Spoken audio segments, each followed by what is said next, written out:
Bulletin की शुरुआत एक अद्भुत नजारे से करते हैं। बस्तर में लगातार हो रही बारिश से चित्रकोट जल प्रपात अपने पूरे शबाब पर है। प्रदेश से बड़ी संख्या में सैलानी चित्रकोट पहुंच रहे हैं। दूसरे प्रदेशों के पर्यटकों की पहली पसंद चित्रकोट जल प्रपात बना हुआ है। मंगलवार को चित्रकोट जल प्रपात का मनोरम नजारा देखने के लिए सैलानियों की भीड़ लगी रही। आपको ये बता दें कि भारतीय नियाग्रा के नाम से प्रसिद्ध चित्रकोट जल प्रपात 90 फीट की ऊंचाई से गिरता है। इसकी तुलना विश्व प्रसिद्ध नियाग्रा झरने से की जाती है।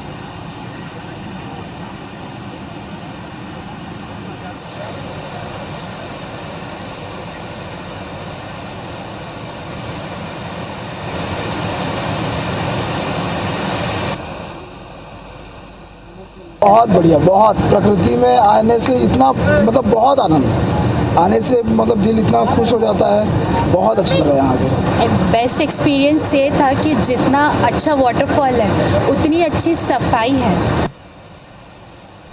14 जुलाई से अंबिकापुर से दिल्ली तक ट्रेन का संचालन शुरू होगा।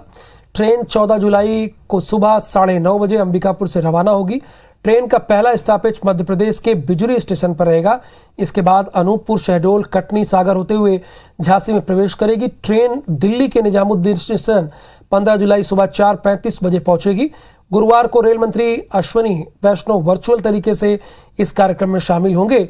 तो वहीं अंबिकापुर रेलवे स्टेशन पर सरगुजा सांसद और केंद्रीय राज्य मंत्री रेणुका सिंह इसे हरी झंडी दिखाएंगी। सांसद रेणुका का कहना है कि सरगुजा की जनता लंबे समय से एक्सप्रेस ट्रेन दिल्ली तक चलाए जाने की मांग कर रही थी। वो सपना अब पूरा होता नजर आ रहा है। इससे क्षेत्र का तेजी से विकास हो सकेगा और जनता को सहूलियत मिलेगी। माननीय प्रधानमंत्री जी के प्रति मैं आभार प्रकट करती हूं और रेल मंत्री जी को मैं धन्यवाद देती हूं कि उन दोनों के सहयोग से हम 14 जुलाई को इस रेल को प्रारंभ कर पा रहे हैं और एक बहुत बड़ी डिमांड पूरी हो रही है और सरगुजा क्षेत्र के विकास के लिए ये ट्रेन मील का पत्थर साबित होगा। ट्रेन में रोजाना सफर करने वाले रेल यात्रियों के लिए राहत भरी खबर है। SECR ने जोन से चलने वाली गुजरने वाली 23 मेल एक्सप्रेस ट्रेनों में मासिक सीजन टिकट की सुविधा शुरू कर दी। तत्काल प्रभाव से ये सुविधा लागू हो गई। इस आदेश के साथ ही अब रेल यात्री मेल एक्सप्रेस और अनारक्षित कोच में मासिक सीजन टिकट के साथ यात्रा कर सकेंगे। गौरतलब है कि पहले लोकल ट्रेनों में ही रेल यात्रियों को MST की सुविधा मिल रही थी। लगातार ट्रेनों को रद्द करने के कारण रोजाना सफर करने वाले यात्री परेशान हो रहे थे। ऐसे में मेल एक्सप्रेस ट्रेनों में MST की सुविधा मिलने से अब रेल यात्रियों को इससे बड़ी राहत मिलेगी। बता दें कि मासिक सीजन टिकट के तहत रोजाना सफर करने वाले लोगों के लिए रेलवे ये सुविधा लाता है। इसकी वजह से यात्रियों को बार बार टिकट नहीं लेने की ज़रूरत नहीं पड़ती और यात्रियों के पास ट्रेनों के विकल्प बढ़ जाते हैं। साथ ही MST लेने से पैसे भी बचते हैं। ये सीजन टिकट 1 या 3 महीने के लिए जारी किए जाते हैं, जिसके बाद इसे रिन्यू कराना पड़ता है।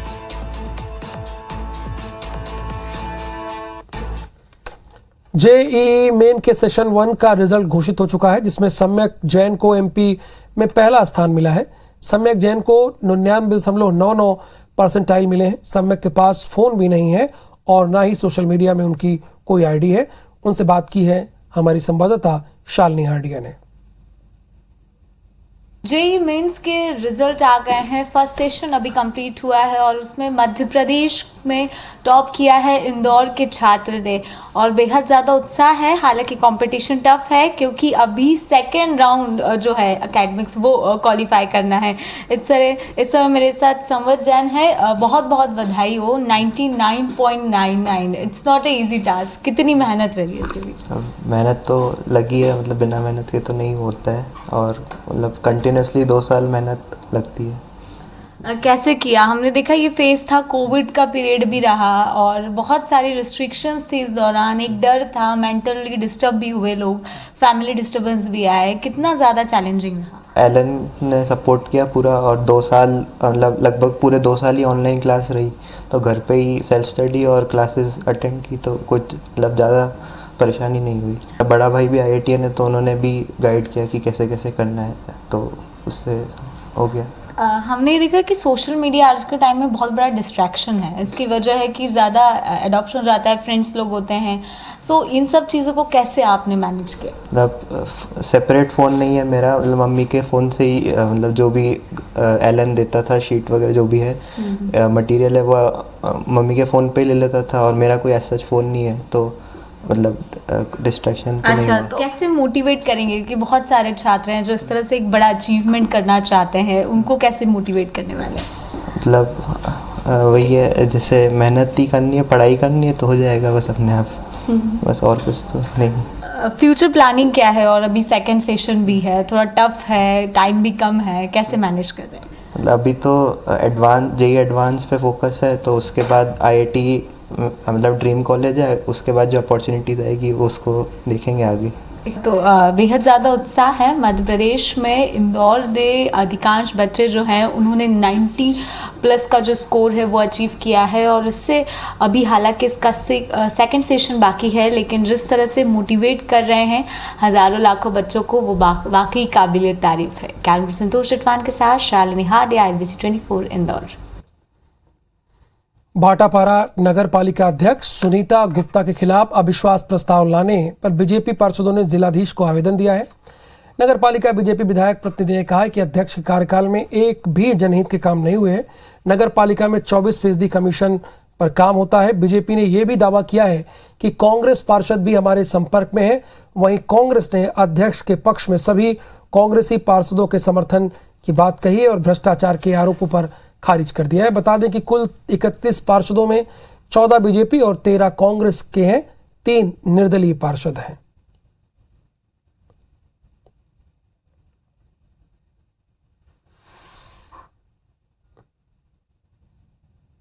रायगढ़ जिले में विपणन विभाग की लापरवाही के चलते मिलर्स को 60 लाख रुपए से अधिक की राशि का अतिरिक्त भुगतान हो गया है।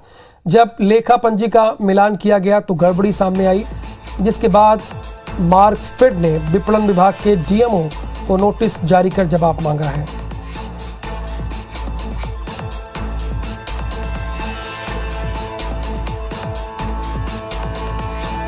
कस्टम मिलिंग के नाम पर व्यापारियों को सरकारी पैसे का बेवजह भुगतान किया गया।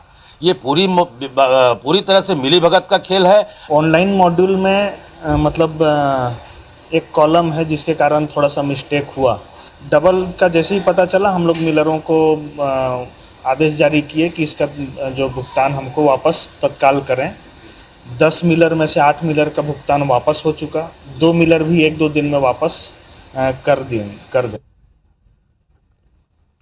छत्तीसगढ़ में खाद का संकट गहरा रहा है। सरगुजा संभाग में किसान खाद के लिए सहकारी दुकानों के चक्कर लगा रहे हैं, लेकिन किसानों को खाली हाथ लौटना पड़ रहा है। 3-3 दिन किसान सहकारी दुकानों के सामने लाइन लगा रहे हैं। आलम ऐसे है कि दुकानों के बाहर चप्पल जूते लगाकर किसान अपनी बारी का इंतजार कर रहे हैं, लेकिन किसानों को फिर भी खाद नहीं मिल पा रही है। ऐसे में किसान पूछ रहा है कि कैसे खेती करे। किसान निजी संस्थानों में दोगुनी कीमत पर खाद खरीदने को मजबूर है। वहीं सहकारी दुकानों के संचालक का कहना है कि हम किसानों की सेवा में ही लगे हैं, लेकिन अब खाद की सप्लाई ही नहीं है तो कैसे खाद किसानों को दे। इधर राजनीतिक पार्टियों की राजनीति थम नहीं रही है। बीजेपी का कहना है कि सरकार के खिलाफ किसानों की मांगों को लेकर प्रदर्शन किया जाएगा। वहीं कांग्रेस कह रही है कि केंद्र सरकार खाद की सप्लाई नहीं कर पा रही है। 3-3, 4-4 दिन बेचारे लोग रहते हैं। जैसे हम लोग को इफको से या किसी से सप्लाई मिलता है तो हम लोग 1-1, 2-2 बोरा किसानों को बांट दे रहे हैं। भरपूर सप्लाई आ नहीं रही है सर। देखिए, किसानों की बात करने वाली यहाँ पे भूपेश की कांग्रेस सरकार किसानों के साथ हमेशा दोहन करते आ रही है। जितना कम उपज होगा उतना वो खरीदी कर पाएंगे। इस हेतु वो बार बार किसानों के लिए खाद की किल्लत बनाए रखे हुए हैं। ये जाहिर सी बात है। देखिए, उर्वरक मंत्रालय केंद्र सरकार के पास है और वहीं से सारी ये डीएपी और इफको यूरिया वहीं से वितरित होते हैं राज्यों को। लेकिन वो राज्य केंद्र सरकार जो है वो छत्तीसगढ़ में वो उपलब्धि। रायगढ़ नगर निगम खेलो नदी किनारे चौपाटी का निर्माण कर रही है, लेकिन चौपाटी के साइट के चुनाव में चूक हुई है। निगम ने चौपाटी के लिए उस जगह का चयन किया जो कि डुबान एरिया में आता है और हर बारिश के बाद ही बाढ़ की वजह से डूबता है। इतना ही नहीं, निगम ने बिना शासन की अनुमति के ही नदी के भीतर भी निर्माण शुरू किया है। मामले को लेकर भाजपा पार्षद विरोध कर रहे हैं तो विधायक ने इस पर आपत्ति दर्ज कराई है। मामले में भाजपा पैसों की बर्बादी का आरोप लगा रही है। KMIC के द्वारा डुबान क्षेत्र में नदी के किनारे मेरीन ड्राइव का जो निर्माण CSR फंड से पूर्व के कार्यकाल में किया गया था, वहां पर चौपाटी का निर्माण किए जाने का अवैधानिक निर्णय लिया गया। कोई भी आपत्ति वाला लिखित में कोई लेटर नहीं आया, न किसी ने मौखिक तरह से भी नहीं बोला गया है और मेयर इन काउंसिलिंग द्वारा चौपाटी बनाने का पूरा सहमति दिया गया है और केलो नदी का कोई भी नुकसान नहीं पहुंचाएगा और भी नदी का सुंदरता बढ़ जाएगी, जैसे कि लाइट। मध्य प्रदेश का राजस्व मंडल ग्वालियर ठप पड़ा हुआ है। यहाँ न कोई केस सुना जा रहा है और न ही निराकरण हुआ है। जमीनों के प्रकरण के निपटारे के लिए दूर दूर से आने वाले लोगों को सिर्फ मायूसी हाथ लग रही है, लेकिन मंडल काम क्यों नहीं कर रहा है, इसकी वजह जानकर आप भी हैरान हो जाएंगे।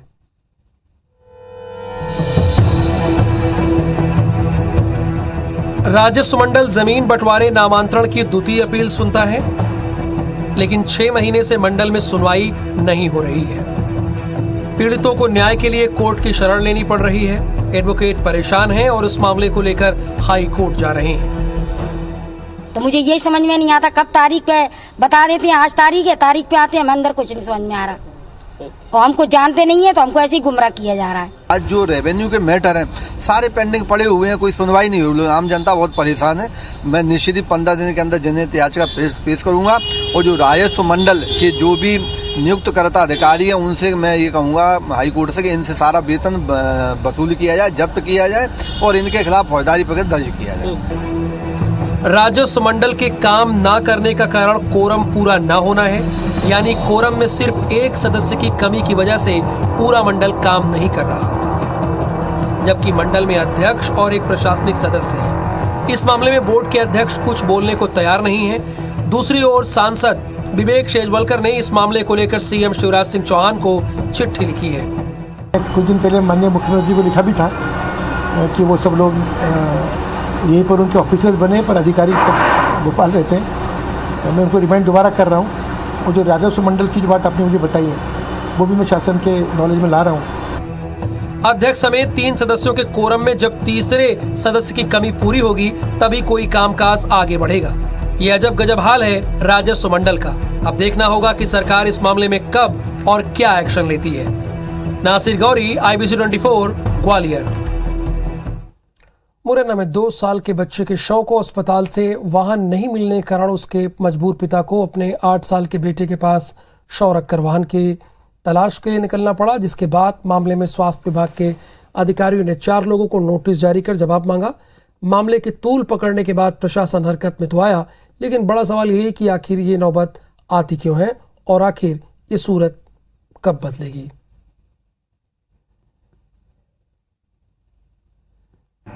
चार नोटिस मेरे द्वारा इशू किए गए हैं। सिविल सर्जन को नोटिस दिया गया है, जो ड्यूटी पे डॉक्टर थे नरेश गांगिल उनको नोटिस दिया गया है, अम्बा के इंचार्ज को नोटिस दिया गया है और अम्बा के जिस डॉक्टर ने मरीज़ को रेफ़र किया गया था उनको भी नोटिस दिया गया है। और इसमें जिसकी भी कमी होगी उस पर कार्रवाई होगी, तो ये जाँच निष्पक्ष होगी और जो भी दोषी पाया जाएगा उसके खिलाफ कार्रवाई। मध्य प्रदेश हाई कोर्ट की ग्वालियर बेंच ने नरसिंह सुंदरम शिक्षा समिति और अन्य की याचिका को राहत देने से इनकार कर दिया है। नर्सिंग कॉलेजों का संचालन करने वाली समितियों ने कोर्ट में याचिका दायर करते हुए Madhya Pradesh nurses registration council के रजिस्ट्रार के आदेश को चुनौती दी, जिसमें उन्होंने कॉलेजों की मान्यता निरस्त करने की बात कही है। मामले की सुनवाई करते हुए हाई कोर्ट की डिवीजन बेंच ने कहा कि झूठी रिपोर्ट तैयार कर इन कॉलेजों ने मान्यता प्राप्त की थी, ऐसे में इन कॉलेजों को किसी भी प्रकार की राहत नहीं दी जा सकती। आपको ये बता दें कि एडवोकेट उमेश बोरे ने हाई कोर्ट में एक याचिका दायर की थी, जिसमें ग्वालियर चंबल अंचल में नर्सिंग कॉलेजों के नियम विरुद्ध संचालन का मुद्दा उठाया गया, जिसे लेकर हाई कोर्ट ने Madhya Pradesh nurses registration council यानी NRC को जांच करने के निर्देश दिए हैं। निरीक्षण के दौरान कई खामियां मिली थी, जिसके बाद 70 कॉलेजों की मान्यता निरस्त हो गई। माननीय उच्च न्यायालय में जो इन्होंने आदेश के खिलाफ पिटीशन फाइल की थी, उस पिटीशन को निरस्त कर दिया गया है, क्योंकि उसमें मेन पॉइंट ये है कि जो 70 कॉलेजों की मान्यता समाप्त की गई थी, उनके पास कोई सिस्टम नहीं था, कोई कॉलेज नहीं था, कोई स्टाफ नहीं था, कुछ नहीं था। जितने कॉलेज हैं, जितने स्टूडेंट पढ़ के निकले हैं, उन सब की डिग्री निरस्त करी जाए, फीस वसूल की है वो फीस उनसे सब जब्त की जाए और बच्चों दी जाए। और अब बिग न्यूज देख लेते हैं। राष्ट्रपति चुनाव में उद्धव ठाकरे ने एनडीए उम्मीदवार द्रौपदी मुर्मू को शिवसेना की तरफ से समर्थन देने का ऐलान किया। उन्होंने कहा कि शिवसेना ने सांसदों ने मुझ पर कोई दबाव नहीं डाला, लेकिन उन्होंने पार्टी से समर्थन का अनुरोध किया है। उद्धव ने आगे कहा कि हमें खुशी है कि अनुसूचित जनजाति की महिला राष्ट्रपति बन रही है।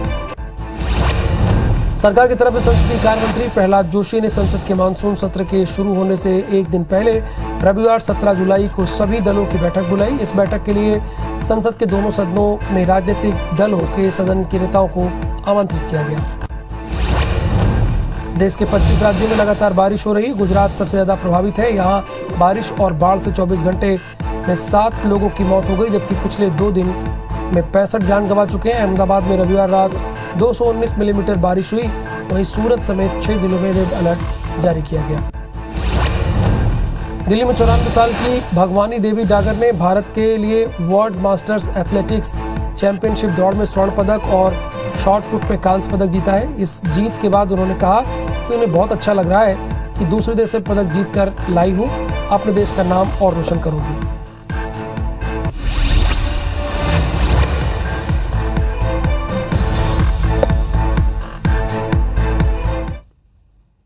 मध्य प्रदेश के कई जिलों में जारी तेज बारिश से जनजीवन प्रभावित हो गया है। हरदा के सिराली के घोगई और माचक नदी उफान पर है। सिराली से महेंद्र गांव जाने वाला पुल क्षतिग्रस्त हो गया है। बस्तियों में जलभराव से लोग परेशान हो रहे हैं। हरदा गांव में हजारों एकड़ की फसल नष्ट हो गई। किसान सरकार से मदद की गुहार लगा रहे हैं। बाढ़ की संभावना को देखते हुए कलेक्टर ने प्रभावित इलाकों का निरीक्षण कर अधिकारियों को अलर्ट रहने के निर्देश दिए हैं।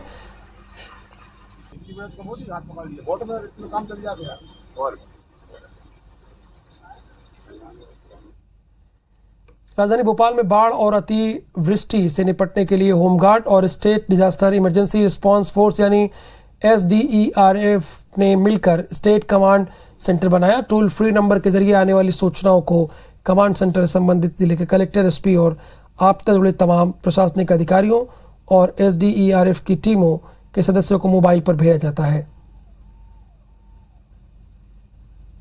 मध्य प्रदेश में अति वर्षा से भी भारी बारिश का दौर जारी है। मध्य प्रदेश के कुछ जिले जहां पर 14 जिले जो मौसम विभाग ने जहां पर अति वर्षा से भी भारी बारिश की चेतावनी का जो बोर्ड जारी किया है, उसको लेकर मध्य प्रदेश के राजधानी Bhopal state command centre home guard में बनाया गया है। और उसको लेकर हम यहां पर मौजूद है। जो स्टेट कमांड सेंटर तस्वीर में आपको दिखा रहे हैं कि ये वही कमांड सेंटर है जहाँ से मध्य प्रदेश के 52 जिलों को मॉनिटर पर लिया गया है, जहाँ से अगर कुछ भी कहीं बाढ़ जैसी स्थिति होती है तो SDRF और NDRF की टीम उन जिलों में लगातार संपर्क करती है और संपर्क करने पर जहां बाढ़ जैसी स्थिति पड़ती है तो वहां पर कोऑर्डिनेशन के दौरान वो राहत पहुंचाई जाती है। हम बात करते हैं यहाँ पर जो मौजूद हैं उनसे कि किस तरह से क्या कॉल आते हैं आपके पास में और कैसे मदद आप लोगों की पहुँचाते हैं। हाँ सर, जैसे मान लो कहीं भी तो दुर्घटना घटती है तो हमारे पास कॉल आता है, तो हम वहाँ के जो भी हमारे ज़िले के SDRF हैं उनको से संपर्क बनाए रखते हैं और उनको सूचना देते हैं कि आपके इस ज़िले में, इस गांव में, इस थाना के अंतर्गत ये घटना घटी है। तो नंबर को लेकर जैसे बात करें कि जो दूसरे ज़िले के जो लोग हैं वो आपसे कैसे कोऑर्डिनेट करते हैं, क्या किस तरह से मदद मांगते हैं, ऐसा कुछ अभी नया सामने आया हो आपके? हाँ सर, हमारे पास जो हमारा जो टोल फ्री नंबर है 1079 1070, ये हमारा टोल फ्री नंबर है। तो ये हमने क्या पूरे प्रदेश में बांट रखा है और गूगल पे भी सर्च करते हैं आपदा का तो ये नंबर मिलेगा। पिछली बार जो चंबल संभाग के जिले थे दतिया, ग्वालियर, श्योपुर, मुरैना, वहाँ सबसे ज़्यादा बाढ़ आई थी और पुल टूट गए थे। उससे सबक लेते हुए इस बार जो है टीम को पहले से अलर्ट कर दिया गया है। कैमरामैन बीरेंद्र नागर के साथ सत्येंद्र सिंह भदौरिया, IBC 24 भोपाल। बिलासपुर के मोच गांव में रहने वाले एक परिवार का कहना है कि समाज वालों ने उनका बहिष्कार किया। परिवार 23 जनवरी को दुर्ग में दूसरी जाति के शादी समारोह में शामिल हुआ था, जिसकी वजह से उन्हें समाज से बहिष्कृत कर दिया गया। सामाजिक बैठक में परिवार पर 5-5 हज़ार रुपये का जुर्माना भी लगाया गया था, लेकिन जुर्माना नहीं पटाने पर बाद में उनका सामाजिक बहिष्कार किया।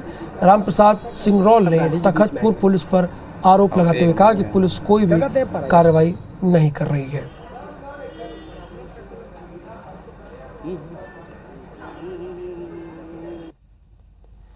कांकेर के ठेल कबोड़ गांव में बीती रात एक मादा तेंदुआ अपने 3 शावकों के साथ पहाड़ी में डेरा जमाए हुए, जिसकी वजह से ग्रामीणों में दहशत का माहौल है। पहाड़ी के पास ग्रामीणों की बसाहट है। कई ग्रामीणों ने मादा तेंदुए को गुफा से बाहर निकलते देखा। ठीक उसके 30 मीटर नीचे पर प्राथमिक स्कूल है। ऐसे में गाँव वाले दहशत में हैं। ग्रामीण रात में जागकर पहरेदारी कर रहे हैं, चूंकि मादा तेंदुआ अपने शावकों के साथ ऐसे में मादा आक्रामक हो सकती है।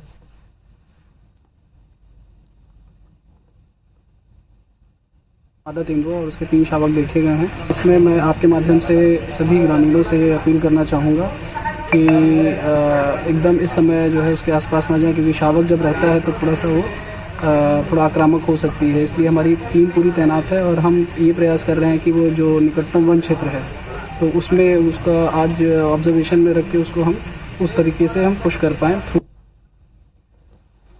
और इस बुलेटिन में फिलहाल के लिए इतना ही।